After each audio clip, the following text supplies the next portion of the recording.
ছিম আলু দিয়ে রুই মাছের পাতলা ঝোল রান্না করব। দুপুরে গরম ভাতের সাথে এরকম একটি রেসিপি থাকলে আর কি দরকার হয় বলেন তো। এই ধরনের রেসিপিগুলো দুপুরে গরম ভাতের সাথে অথবা বাসি হলেও খেতে অনেক বেশি মজা লাগে। তাই রুই মাছ দিয়ে ছিম আলুর পাতলা ঝোল রান্না করার জন্য প্রথমে এখানে আমি রুই মাছের লবণ, হলুদ আর পরিমাণ মতন লাল মরিচের গুঁড়ো দিয়ে মাছের গায়ে ভালো করে লাগিয়ে নিচ্ছি। রান্না তো আমরা সবাই কম বেশি জানি, তবে একটা কথা আছে, এক একজনের রান্নার ধরন এক এক রকম হয়ে থাকে। তার কারণে কিন্তু টেস্টেরও অনেকটাই পরিবর্তন আসে। ফ্রাই প্যানে আমি পরিমাণ মতন তেল দিয়েছি, এখন মাছগুলো আমি ভেজে নিব। এই রান্নার জন্য রুই মাছগুলো একটু লাল লাল করে ভেজে নিব। তো এক সাইড ভাজা হয়ে গেছে, অপর সাইড ভাজার জন্য মাছগুলোকে আমি উল্টিয়ে দিচ্ছি। মাছ ভাজা হয়ে গেছে, তেলের থেকে তুলে নিচ্ছি। মাছ ভাজার তেলেই রান্নাটা সেরে নিব। তাই এখানে আমি পরিমাণ মতন পেঁয়াজ কুচি দিয়ে দিলাম। দিয়ে পেঁয়াজটা আমি তেলের সাথে ভালো করে ভেজে নিব। পেঁয়াজটা আমি হালকা বাদামি করে ভাজবো। যে সকল বোনেরা নতুন গৃহিণী হয়েছেন তাদের হয়তো অনেকটা উপকারে আসতে পারে এই ধরনের রান্নাগুলো।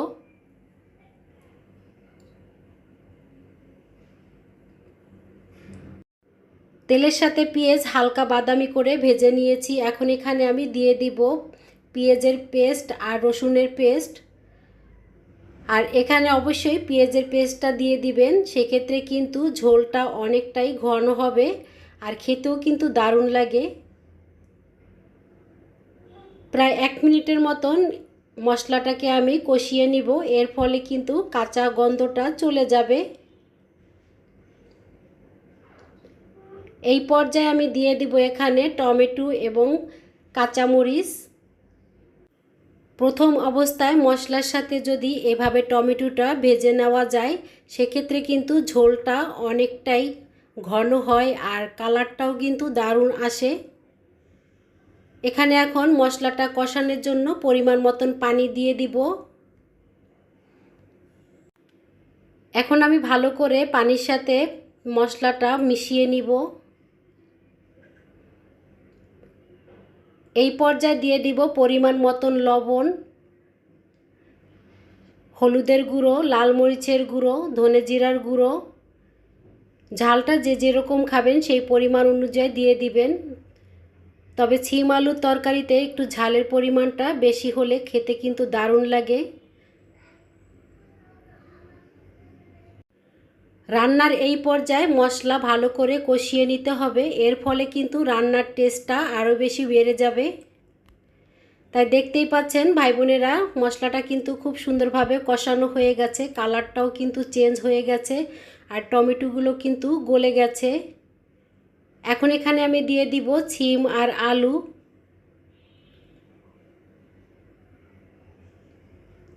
এখন মশলার সাথে ছিম আলুগুলো ভালো করে মিশিয়ে কষিয়ে নিব।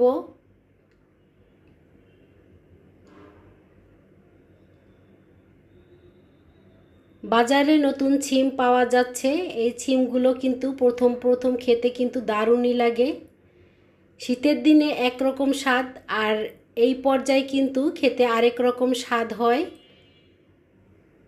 এই রান্নাটা খেতে অনেক বেশি মজা ছিল।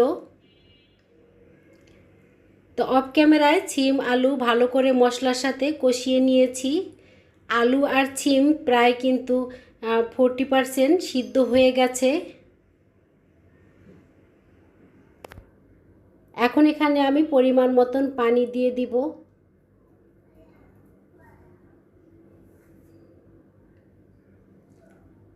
পানির সাথে ছিম আলু ভালো করে মিশিয়ে নিব আর এখন ঝোলটা ফুটে ওঠা পর্যন্ত অপেক্ষা করব। তবে এখানে আমি প্রায় 2 থেকে 3 মিনিটের মতন রান্না করে নিব। ছিম আর আলু প্রায় 80% সিদ্ধ হয়ে গেছে। এখন এখানে আমি দিয়ে দিব ভেজে রাখা মাছ। আজকের এই রুই মাছ দিয়ে ছিম আলু রান্নার রেসিপিটি আশা করি আপনাদের কাছে অনেক বেশি ভালো লেগেছে। আর যদি ভালো লেগে থাকে একটা লাইক দিয়ে দিবেন। আশা করি সবাই ফুল ভিডিওর সাথেই থাকবেন। মাছ দিয়েছি, এখন আমি ভালো করে নেড়ে চেড়ে নিব। মাছগুলোর গায়ে ঝোলটা ভালো করে লাগিয়ে দিব। এখন প্রায় 1 মিনিটের মতন রান্না করে নিব। তা 1 মিনিট পরে ফিরে আসলাম। এখন এখানে আমি পরিমাণ মতন ধনেপাতা দিয়ে দিচ্ছি।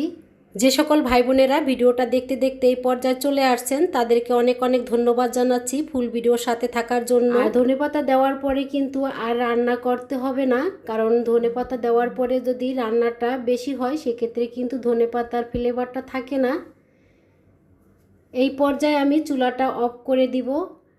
হয়ে গেছে আমার ছিম আলু দিয়ে রুই মাছের পাতলা ঝোল রান্না।